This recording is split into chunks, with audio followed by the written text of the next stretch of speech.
This is Michael Strong. Welcome to When School's Not Working, where we explore all of the wonderful, wonderful alternatives to school, because we believe that those of you for whom school is not working are most likely the right, personally, I think it's the right thing for school not to work. So we want to flip that around and help celebrate many options. I'm also the founder of the Socratic Experience, one such option or virtual program where we help you discover and develop your child's genius for students ages 8 and up. And with that, I will pass it on to my esteemed colleague, Catherine Fraze. Thanks, Michael. Yeah, and we're not saying all schools are bad. That's absolutely for sure. And we've got a lot of great examples, and some we're going to be talking tonight about. And I'm the founder of Workspace Education, which is not a school, more of a co-working space for families. And now Workspace Sky Teens, which is a virtual campus especially designed for teens, and helping them find a direction and create the best possible educational pathway for themselves in a space together in community. And I'm happy to be here with Matt Barnes as well from the Education Game.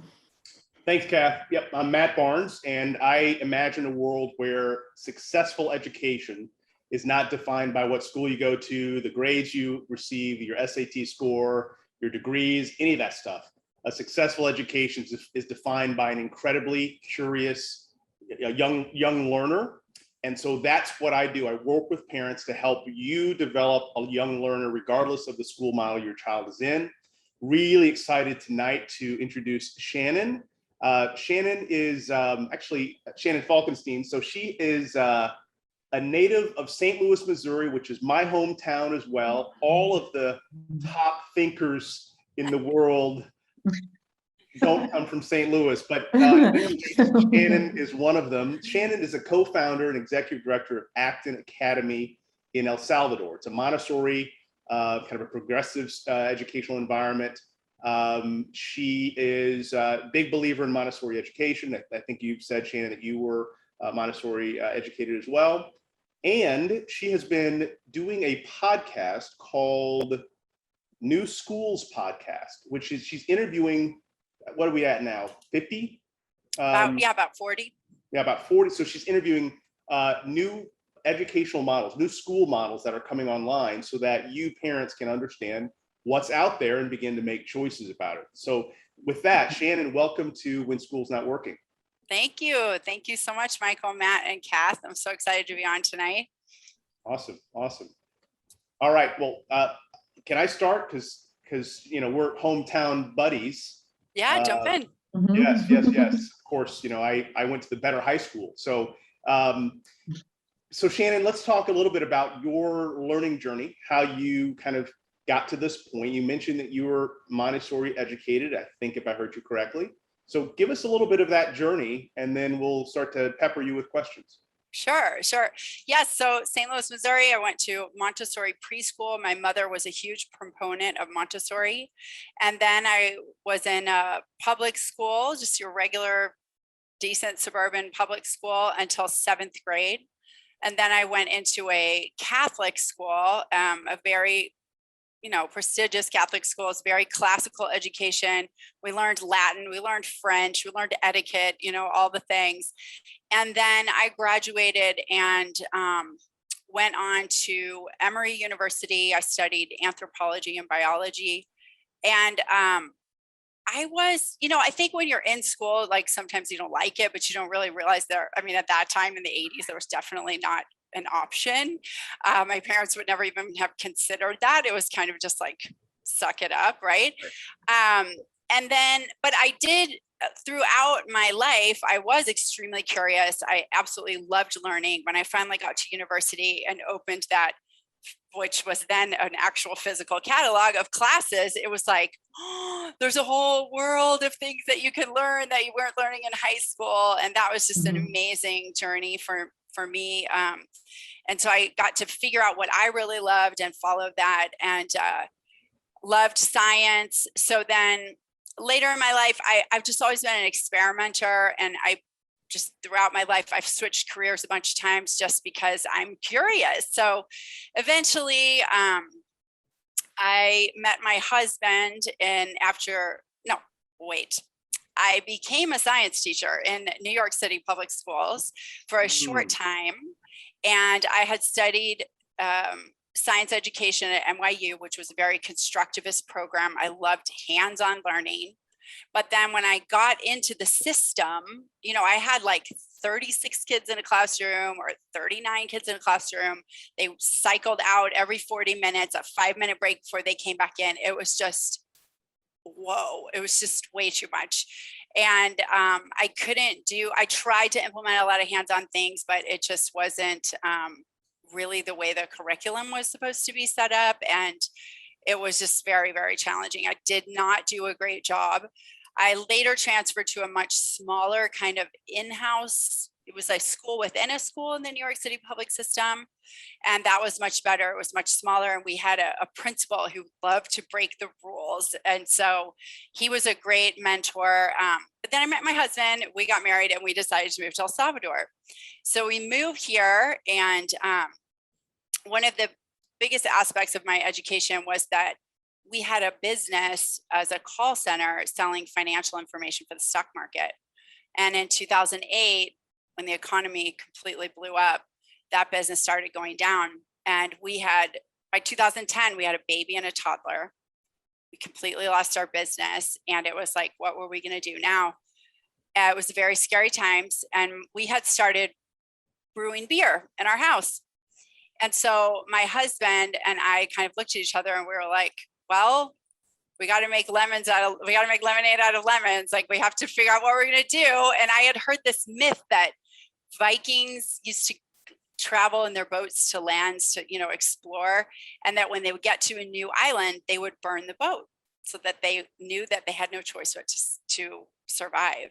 So we just looked at each other and said, like, we can't go back. We got to burn the boat. And then we got investors and we made a microbrewery. And so that we opened in 2013.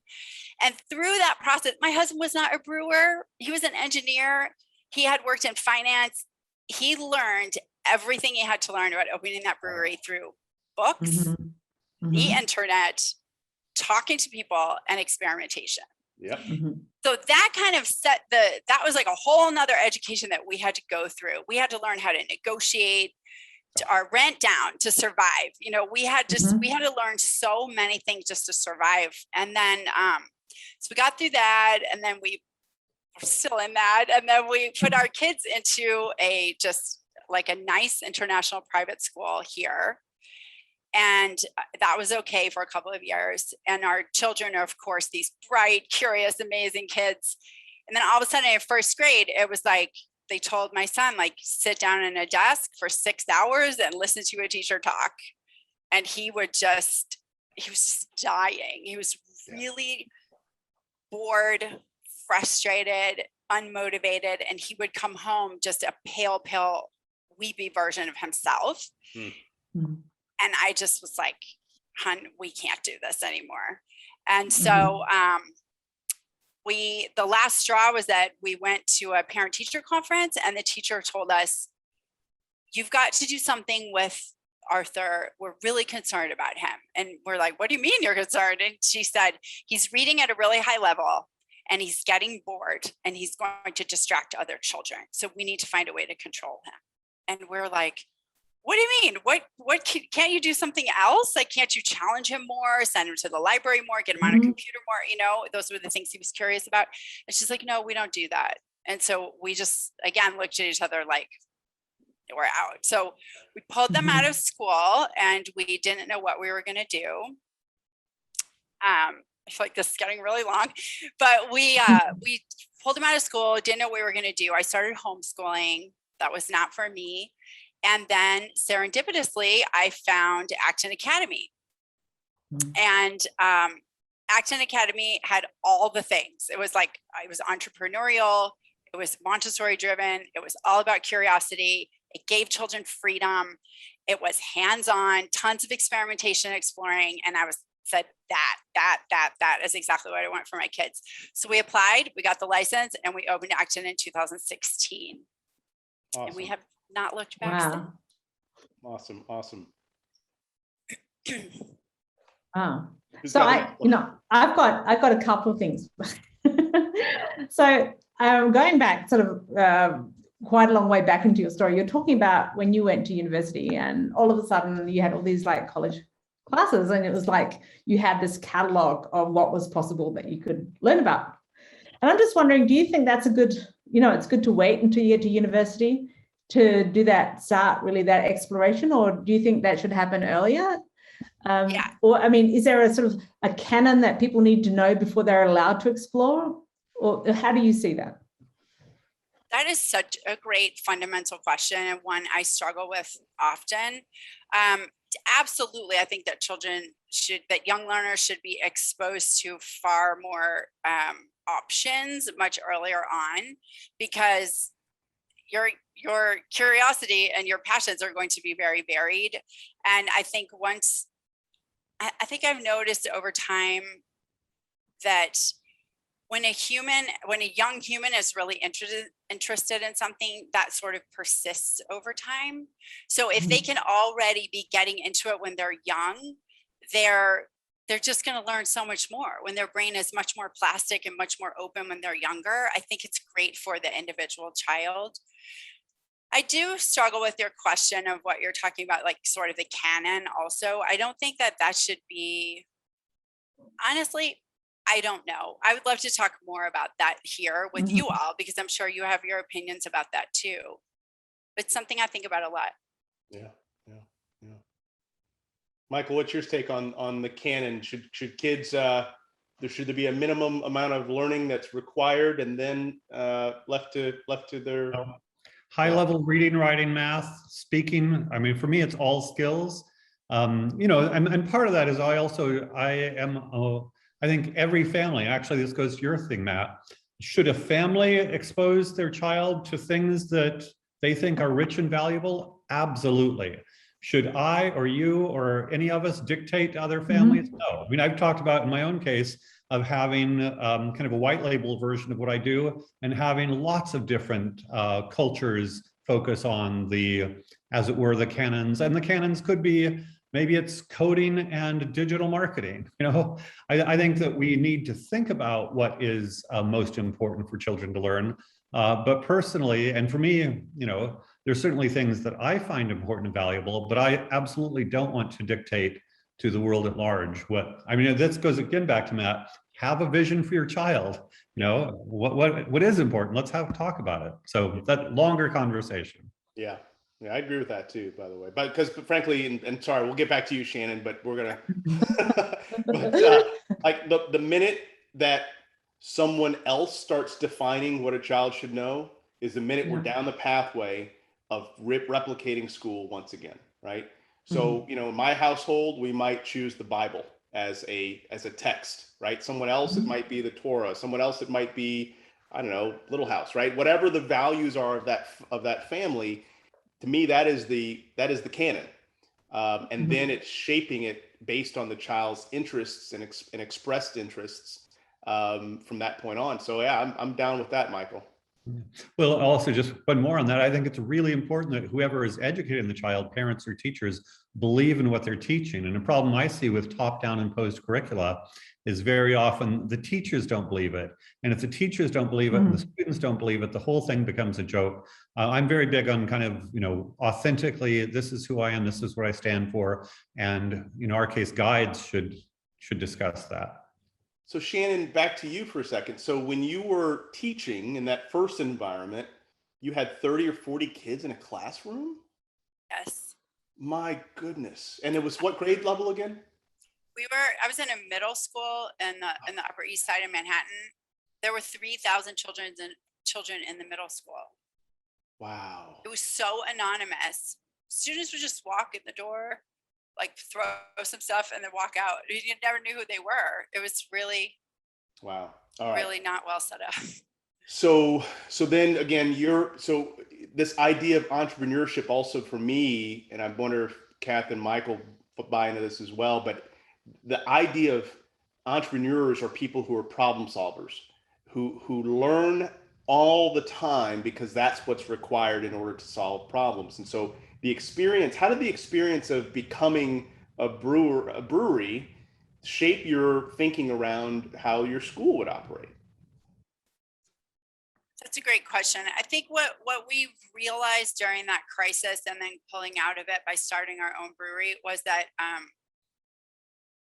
there were certain key skills that being an employee, that you didn't really need to be an employee, or that you didn't really learn in school, which was to take extreme initiative, to take radical responsibility for whatever was going to happen, because no one was there to save you or even give you feedback, right? So you had to get feedback from actually putting something out in the market and then to seeing what the market did with it. So anything you did, it like carried this risk with it. Whereas that being an employee didn't seem to carry as nearly as much. So, and then learning how to pitch and talk about your idea to get other people to understand it and then come along with you. We had to do, we were thinking about the marketing. We were thinking about the customer experience. We were looking at the food. We were looking at, how do you price out things? I mean, it was just a level of intellectual exercise that we had not really been engaged with in an employee sense before, or in school just had not prepared us for that at all. Right. We really had to learn how to learn. And I mean, Right. I always thought that university taught me how to learn, and it did, but it taught me how to learn in like a book sense. It didn't teach me how to learn in the way that this like trial by fire taught me how to learn. That's it.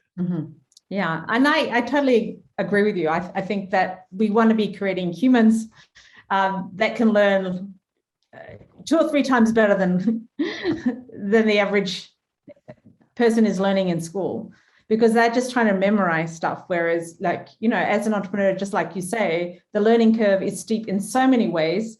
And I think it's only going to get steeper because of the technology, the advancement in technology.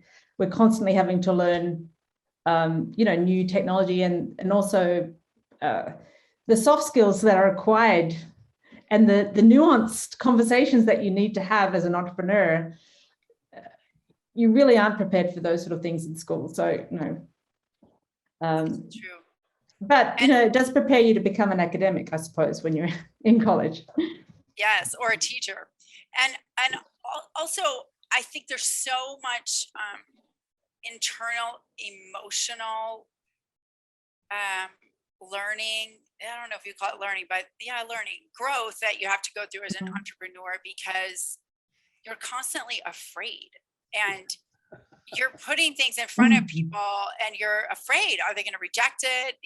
And so you have to become really strong, and you have to become really truly independent in a way that you don't need to you're not, how do you say that, like you don't really care.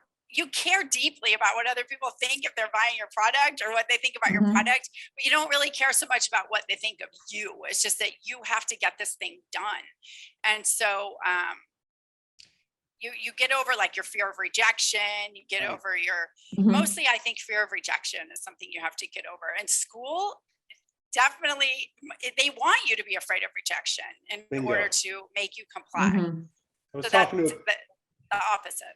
Yeah, I was talking to a parent today about that very point, and the idea of being afraid in your learning is the antithesis of what a child is going to need in the future. I think your family story is precisely what every parent needs to be aware of, is that is the life that their child will likely lead. They will be going along, things are going well, and then there will be something coming out of left field that will completely disrupt their life. And if that child now has to just essentially wait for someone to tell them what's the next move, that child is going to get stuck. And that child and that child's family is going to be in big trouble. You guys were able to go, okay, we're going to lean into learning. We're going to learn the things that we wish we had learned before, how to pivot, how to sell, how to negotiate. All of these skills could be taught well earlier than real-time learning that you had to do as an entrepreneur. So That's very cool. And I think that's the model of what most families are going to have to kind of go through in the future. So I agree. a question I have, and in some ways we all of us agree so much, we could just, congratulate each other. But what I want to know is, how do we, well, should we accelerate this? And of course I think we should, but then how do we accelerate this? Why, if we're also right, are so many people not there with us? What do you see as the path forward, Shannon? Good question. That's a big question, Michael. Honestly, I think that parents, for whatever reason, they don't trust or believe that their children can do these things, or they think they have a lot of time, or they just still kind of have that mythology of the other system in their mind, and so they feel that they can like postpone this until a later date. And I don't know exactly when they think that these skills are going to be being learned, but I think that we're right, that children need to have these opportunities to practice these skills sooner rather than later. Yeah, I agree. They need to practice making decisions all the time rather than just be waiting for people to make decisions for them. And at Acton, one of the things we do is the Children's Business Fair. So every year we do a Children's Business Fair, and we invite any child in the community, not just our Acton students, to come and to build a product. So they look at their own passions, they create a product, they test it in the marketplace with they test it with some prototypes with would-be customers, and then they go through some iteration, and then they put the price on the product, and they go through like an analysis of the price, and then they write a sales pitch, and then they actually go and sell their product. And I think, if a child does that 6-10 times in their lives when they're young, that's some skill building right there that they just already have, that they're going to be like light years ahead of where I was when I was 35 and almost lost everything. Sure. Huge. So let me pivot maybe a little bit into Acton. So that's part of what they do on a regular basis there? Tell me more about Acton. Sure. So it was originally started in Austin, Texas by Jeff Sandifer and his wife, Laura Sandifer, for their own children. I think before they launched the school, they actually launched the Children's Business Fair. And Jeff's an entrepreneur and a business school professor, and he's a business school Socratic guide. And he had his children in a Montessori school. And then when it was time to like move them to a conventional school, he realized that it was going to be just a totally different environment, just like I did with my son. They were going to be sitting there listening to a teacher talk all day, and that's not what he wanted. And as an entrepreneur, he also saw all the same things that we're talking about here.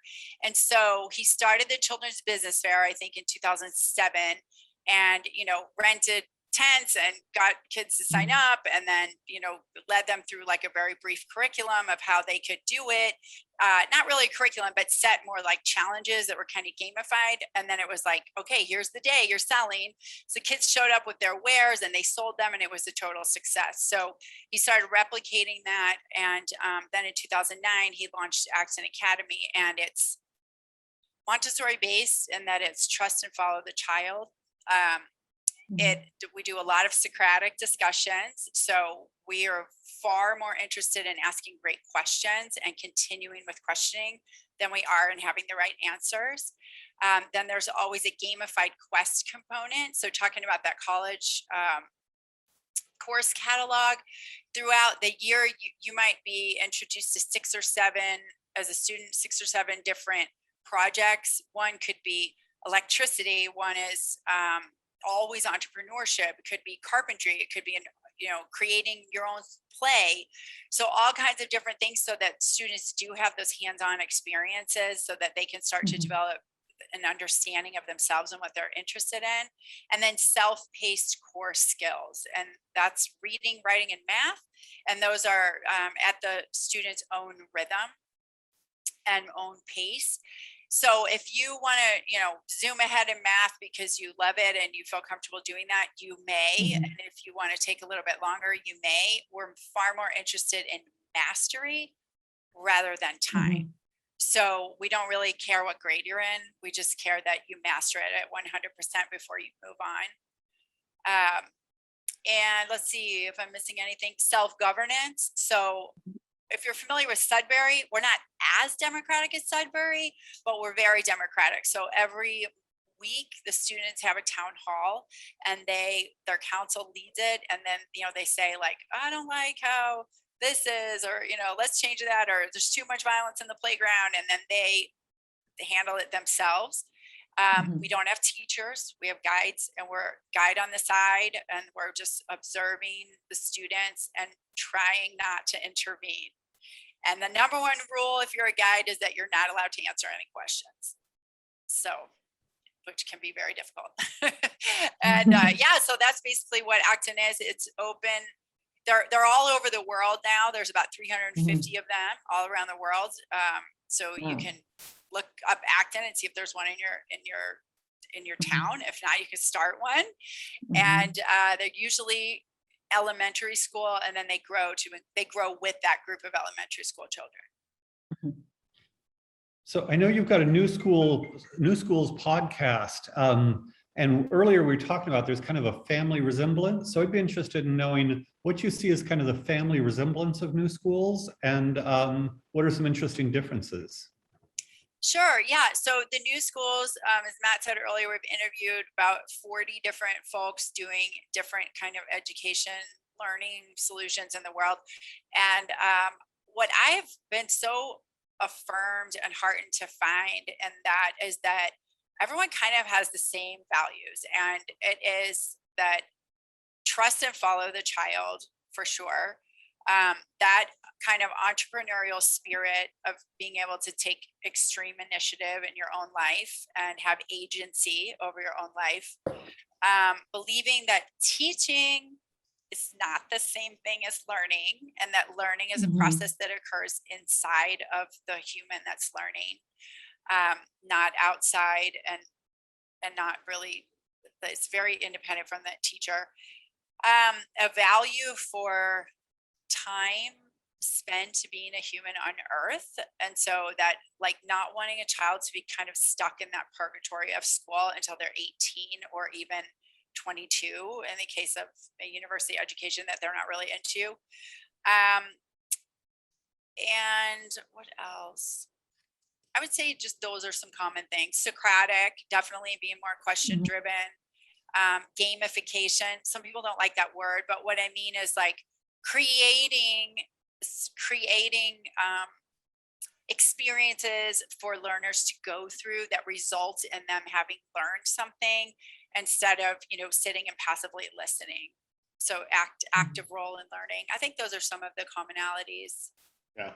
That's a great summary, actually. Yeah, have you got those written down, or do we need to transcribe this conversation? I jotted a few things before the talk. Actually, could you talk a little bit about, I don't know if you have to list all of them, but maybe, give us some beyond kind of Acton and Montessori. You want to talk about, I don't know, 5, 10, 15 additional models or anything? Sure. So one that I was briefly working for during the pandemic when I didn't have to commute, I was synthesis school. So that's a really interesting, it's not taking the place of school, it's kind of additional to school, but that grew out of Elon Musk's school that he had inside of SpaceX for SpaceX employees' children and his own. At that school, which you can imagine would be pretty innovative, they had one course called Synthesis, and that was where the engineers created these amazing games to teach specific mental models. And then students would play the game, and then there would be these facilitators who would facilitate the technical part of the game, but then also would ask them questions about it so that they would be increasing in their skill. So through that, they learn how to collaborate, to communicate, to try to win these games.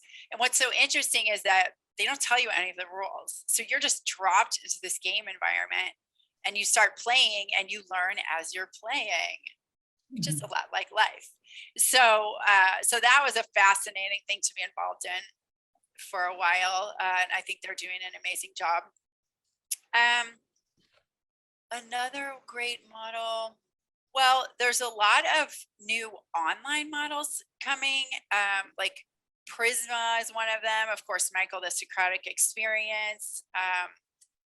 Maybe I'm blanking right now on some other ones, but I know, Sora schools. So I just find like these are all just some really passionate people who really care about this and also want to do it something online. And what is obviously there's some limitations to online, right? You're not getting that personal interaction. You're not getting physical movement. So we need to kind of think about how to go forward with these models so that students are getting like a whole holistic experience.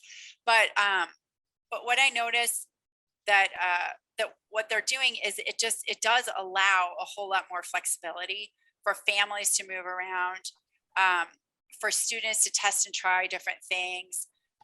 Financially, it's much less expensive to go to an online school than to go to a Tony private school in your neighborhood. And there's just a lot more choice. So students can choose like, this is the model that I like, or these are the subjects that I want. I talked to the CEO of OutSchool. They're doing an amazing job too. So you can basically like pick and choose from a menu of what you want to learn. And I think that's just like a really, really exciting time in education, like just seeing all of these things that are blossoming by people that are really innovative and willing to take a risk. Do you see patterns around what type of learner fits what type of learning environment, or maybe patterns in the online offerings that might help parents know how to narrow down the choices? Or maybe let me just be sharper. How would I, as a parent, know how to narrow down the choices so that I can now choose between 3 or 4 as opposed to between 50 or 100? That's a great question. I feel that right now everyone is kind of in a startup phase, and so maybe they aren't all as well defined as they will be in another year or two. Yeah. So I think it's hard to know. Like, I think you just have to do some investigating. Perhaps these online schools will allow you to like try a couple of days or a couple of sessions so that they can get to know what the guiding is like, or what the time commitment is, or what schedule is, different things. Just, I think students should try before they buy and see if it really is the right fit for them. Got it. And I think there'll be a challenge in like keeping that sort of continuity in your learning. I know we also spoke to Mastery Transcript Consortium. So I think they're emerging as someone, it's a way of representing everything that you've learned, whether you've learned it in a school type environment, or you've learned it through working or through life challenges, that you can gather all those things there in a portfolio that can really accurately and beautifully display what you've learned to for example, a higher education institution or to a job.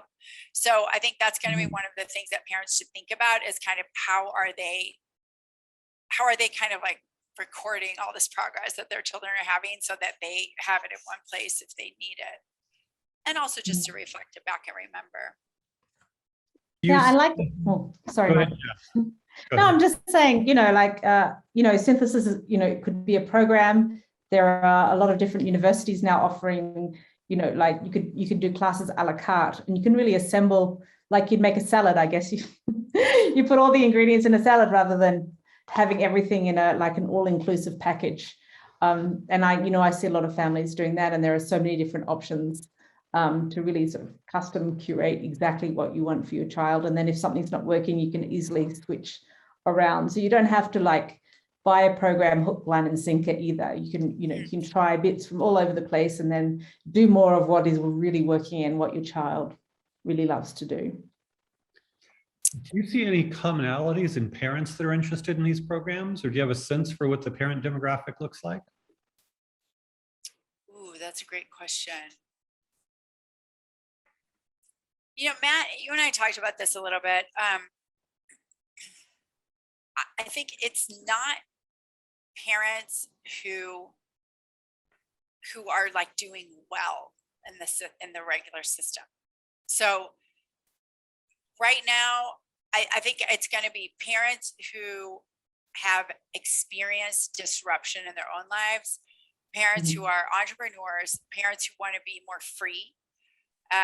Those are the kind of parents, and parents who are kind of risk takers and kind of iconoclasts, and who are willing to be alternative and different and take those risks and brave the wilderness to do something different in their lives, are much more willing to take this kind of a chance with their children. Also, people who just really cherish and love their children's uniqueness and don't want to see that sort of like just what do you call that, like just they don't want to see that worn out of them.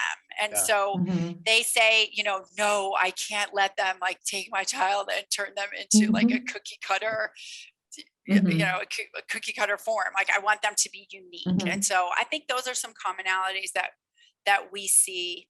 Parents who are more vested in conforming and getting that like Harvard sticker on the back of their car. Was Jess Leahy, who wrote The Gift of Failure and the Addiction Inoculation. I interviewed her, and she said a beautiful thing. She told her children, I will never put the sticker of a university on my car. I don't care, and I was like, that just sums it up, right? Just let them be free of that expectation. I love that. Yeah, like either way, Harvard or whatever, like I'm not putting the sticker on my car. So that was beautiful. So I think people who are doing really well in the old system, they might be missing this, and they might be becoming it. You gave me, Matt, the metaphor of the buggy whips. Yes. Like, yes. And so so that's what I noticed. Well, let me add to that. I mean, the parent I talked to today, they're entrepreneurs. And so they understand risk, and they understand that, by the sweat of their brow, they're going to create opportunities for themselves. They also, they have this real clear sense of values, right? So they, and when you have that clear sense of values, you start to become really uncomfortable when those values get challenged and those values are consistently undermined. And so, so they were reaching out because they're like, what do? I don't know what to do about this, but something's not right. So yeah, it's interesting and creatives, the children of creatives also seem to predominate, exploring things differently, because they know that, the world of work is shifting. The value of a high-priced college degree is declining dramatically.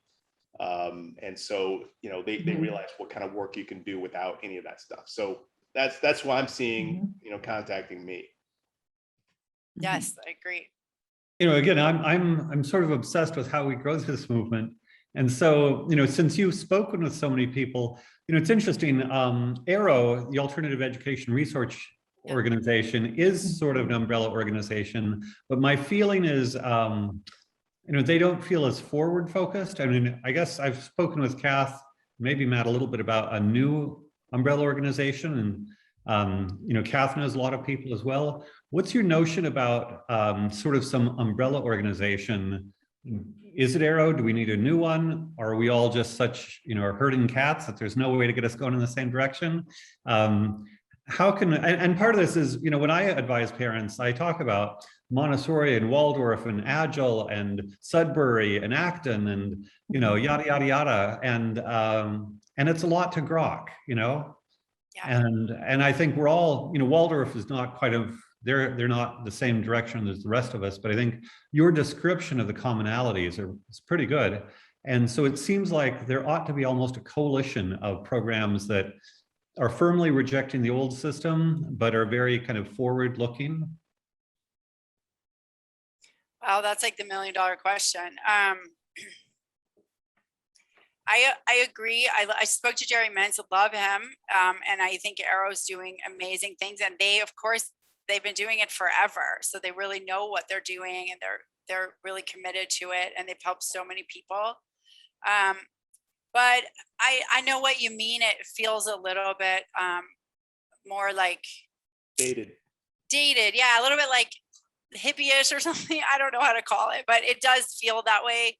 Whereas what more, like when I talked to Chris and Frank of Synthesis, he said all the tech, all his tech friends and that kind of group that's kind of very forward and that everyone kind of looks up to in the Bay Area and whatnot, that they are looking at splitting their own children, is like not putting them in school and having them do all this like physical forest school, being together with other kids, totally play-based, and then learning online.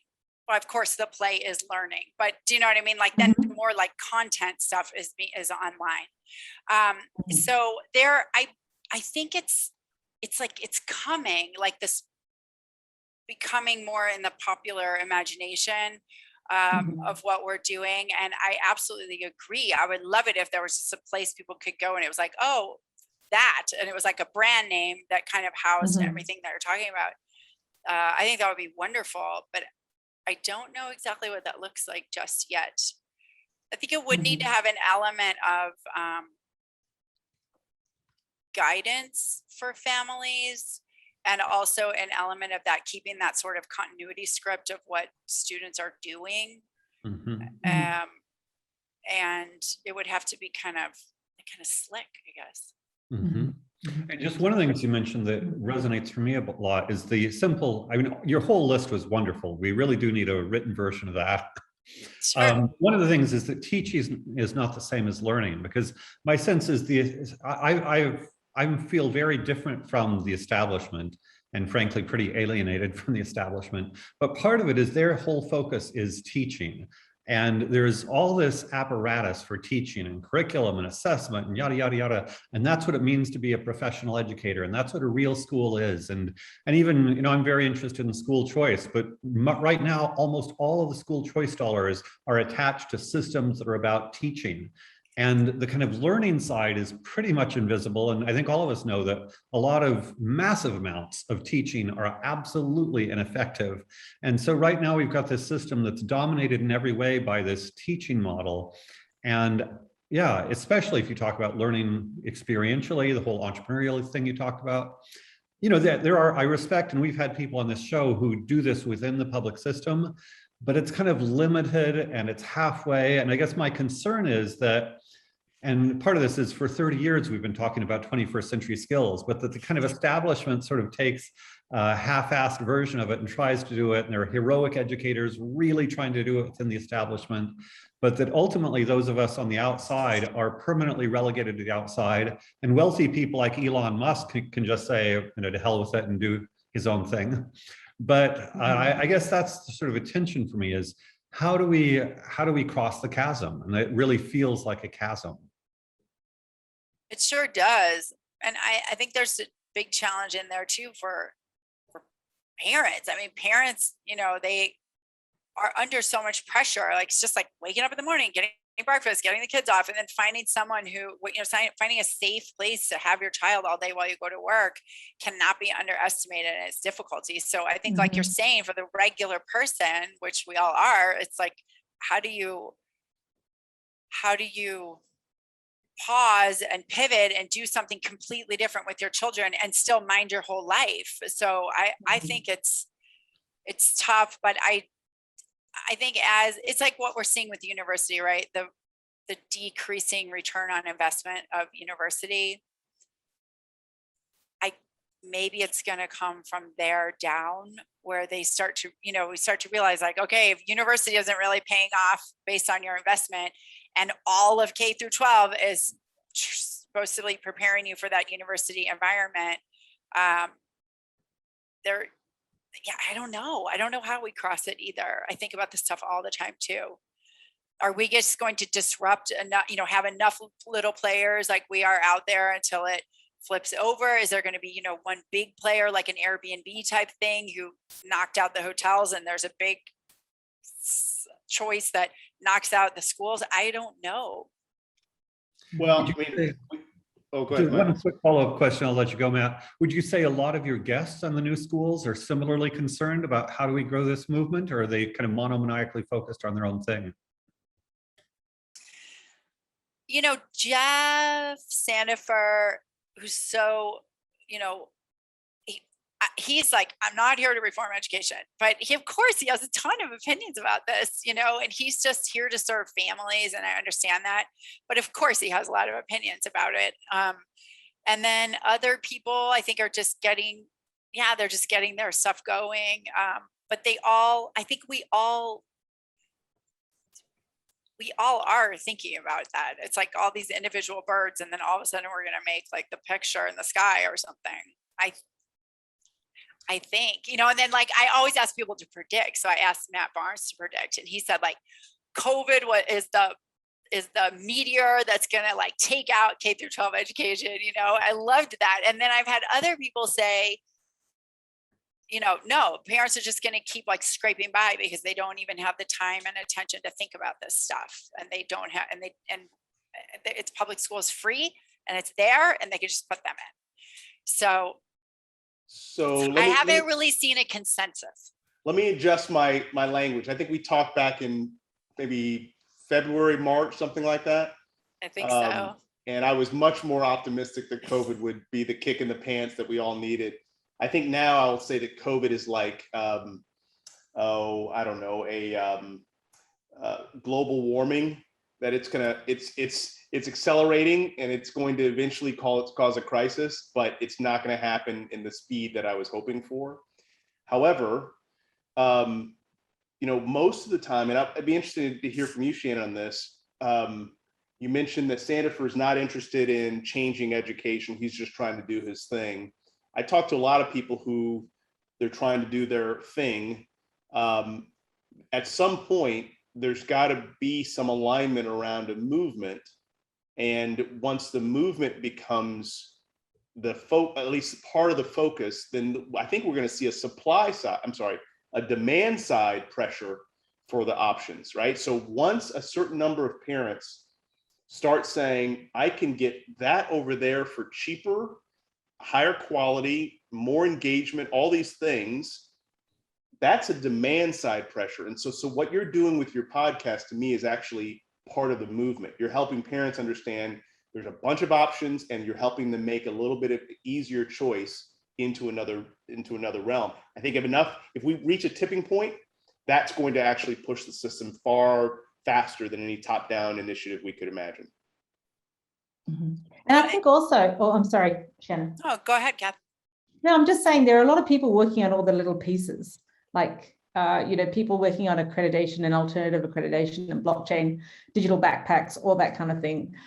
You know, people thinking about reconfiguring space, or, you know, the custodial thing, like maybe children can go to the Girls and Boys Club during the day and that can be supervised there. When they're doing their alternative education, they can play. And they can do their online learning, but still in community and in a group. It doesn't have to be in a school building. I mean, there's a lot of people thinking about all the different ingredients that sort of you have to amalgamate to make a all-in-one school option. So I think that, you know, we just need to make all these pieces available so that, you know, these things can be put together by, you know, educators or by parents or by communities that want to create different options for the children they're serving. Yeah, I think you're right. And, you know, maybe this isn't fun to think about, but if we think about sort of what is that crisis, Matt, when, what is the tipping point where everyone goes, this isn't working, you know, as a collective? Is it when suddenly, you know, X percentage of graduates are living at home, or, you know, don't know? I don't know. I don't know what that, I think it's something like that, where X number of people just can't take care of themselves. All right, let me go ahead and do a shameless plug. Okay. So there's we were talking about this off air, but Greg Sittel, he's an author, best-selling author, wrote a book called Cascades. The subtitle is How to Form a Movement. And there's other books around the same topic, but it was the first one I've read that really talked about the details of the strategy around forming a movement. And so he's going to be coming to the Global Education Movement meeting on October 7th and talking about how that works. So if enough of those of us that believe what we believe, I think, hear some of his logic and his language, I think it becomes clear that there's already a movement happening. We might be able to plug into it and accelerate it. But at some point, the tipping point is going to happen without us really knowing it's happening. It's just going to start to click. But we need to continue to put pressure on the demand side through movement support. I like it. I'll come.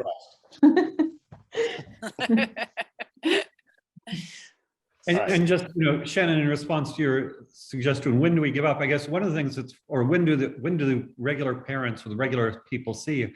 Because my sense is when everybody's, unemployed, they just say, oh, we need to put more money into the system. And this is why we need the paradigm shift. And one of the things that I often think about is, and we've had a lot of guests on this show, there's so many people who are having great lives outside the system. And yet, if you look at kind of policy wonk kinds of stuff, everybody is concerned about more graduation rates, higher college attendance, more STEM, it's 100%. Let's double down on the system some more. And maybe, and even in the school choice, almost probably 98% of school choice is on better test scores, more college, the same thing. And so those of us who see and know families that are just absolutely rocking it out completely outside the system, we're not even a speck in the eye of the establishment.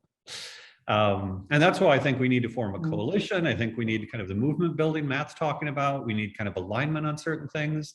How do we talk about it? And the irony, of course, is it often is some of the most successful people. I say most of my parents are entrepreneurs or creative professionals. They're adding value in their own lives. They're seeing it's not about jumping through hoops. And in some ways, I feel sorry for those people who are conscientiously working hard to get A's, to get good grades, to get into college. Of course, some of them will have wonderful lives, but meanwhile, there's a whole other demographic that's just peeling away and going into the future. And I just love to create a lot more awareness and credibility around this. And I really worry that there's a lot of kids out there that are just falling out of love of learning.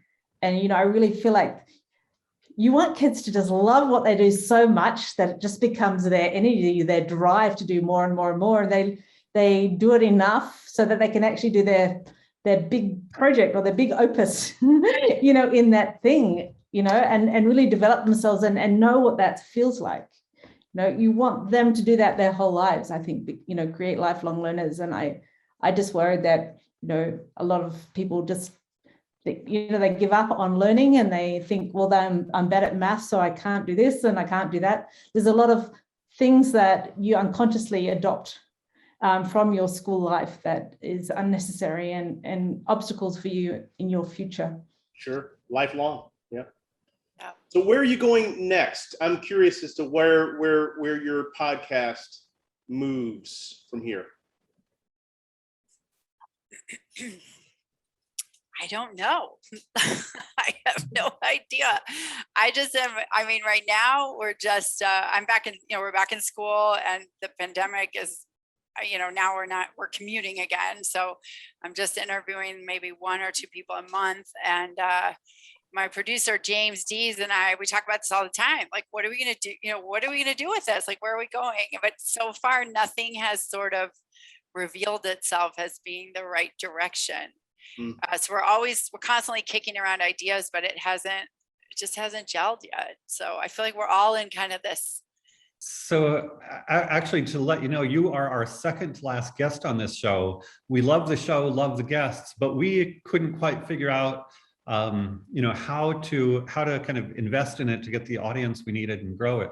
But I've got a whole bunch of other, I think you're mostly talking to educators, but I know a lot of parents and students that have alternative pathways. So if you're interested in talking to those kind of people, some of whom are adults, happy to kind of share potential guests with you, as well as, again, I'm totally about building the movement. So Yeah, shameless plug on your show. Maybe your show is the one that kind of, with Matt's movement, behind it and so forth. So let's absolutely find ways to work together and knock this out of the ballpark.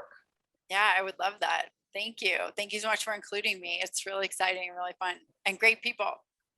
There you go. Well, we're kind of winding down, and maybe Kath can ask the Kath question and then Matt can ask the Matt question. Yeah, so we always ask the same questions, but so out in the community, because I like to create things that I think would really be helpful for parents who are outside the school system. What do you think should exist in every town, let's say, to support a homeschooling community or people who are choosing to opt out of school? What would you like to see out there outside of the school? Yeah, I live in El Salvador, and we don't, there is no public library. There is no science center. There is none of that. So when we go back to St. Louis, there's a lot of wonderful things there, wonderful and free.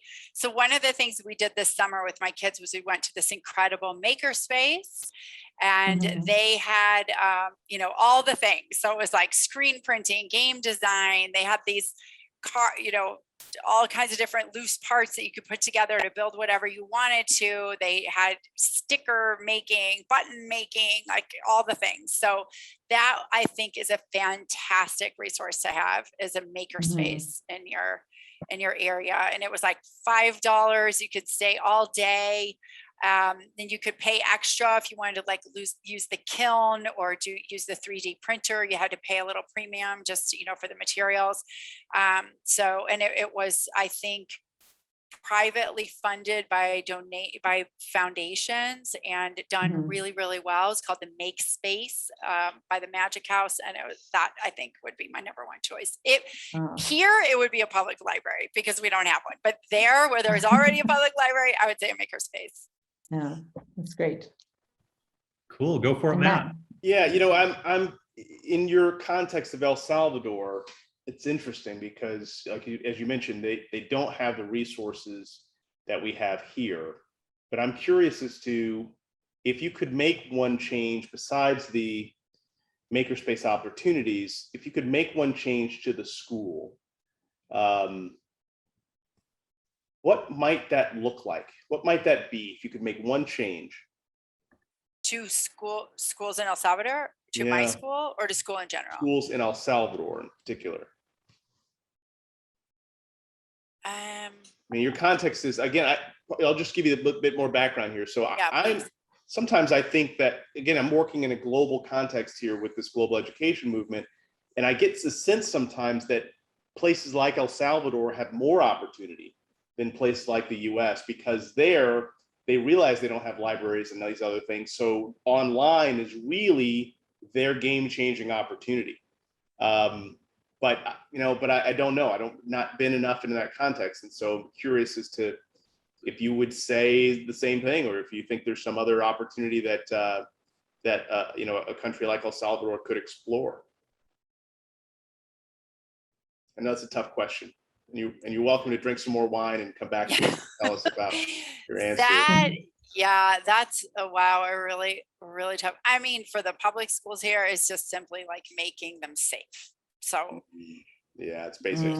Yeah, it's a very basic, like having toilets, like that would be for public schools here. During the pandemic, our current president he did give every public school child a laptop. I don't know if they have Wi-Fi. I don't know how they're taking care of that. I don't know how that experiment is going, but I can imagine just simply by giving everyone this machine that can access the internet, you're going to see some significant changes. I mean, it reminds me of Sugata Mitra's hole in the wall experiment, so I'm really curious to see what happens over the next 5-10 years with the students who were given laptops. Are they using them as doorstops, or are they like going online and learning biochemistry alone? I don't know. So that's a fascinating experiment. As for private schools here, it is just memorize and regurgitate. I mean, not like the top ones, like the British school, they're trying to do some different things. The American school, they're trying to do some different things, but it is comply, and it is you are judged and you are ridiculed if you are not falling in line, and it just creates a society that just really believes that they have to conform. And then you don't have entrepreneurship, and you don't have risk taking, and you don't even have intimacy. I mean, it's just like there's so many problems with that that I find it's just like is very limiting. So I would say, like, ease up on all that. Trust the kids, you know, let them explore and experiment, and lose the fear that they're not going to be able to do great on the exam, you know. Bingo. Bingo. So with that, we're 1 minute over time, but thanks so much for joining us, Shannon. And absolutely, let's stay in close touch as we build this movement and liberate millions of kids from the Kath always, I've got my Kath conscience, try not to be too harsh. But you know, lots of good schools out there. there are some people that are fine there. For those, you know, 20%, 5%, whatever, knock your socks off. But for the rest, we want to liberate them. So with that, thanks to everybody. When School's Not Working, the penultimate show. We'll see you next week for Matt's daughter, Olivia, who's our grand finale. So, love it. Thanks, everyone. Have a great night. Take care. Bye. Bye.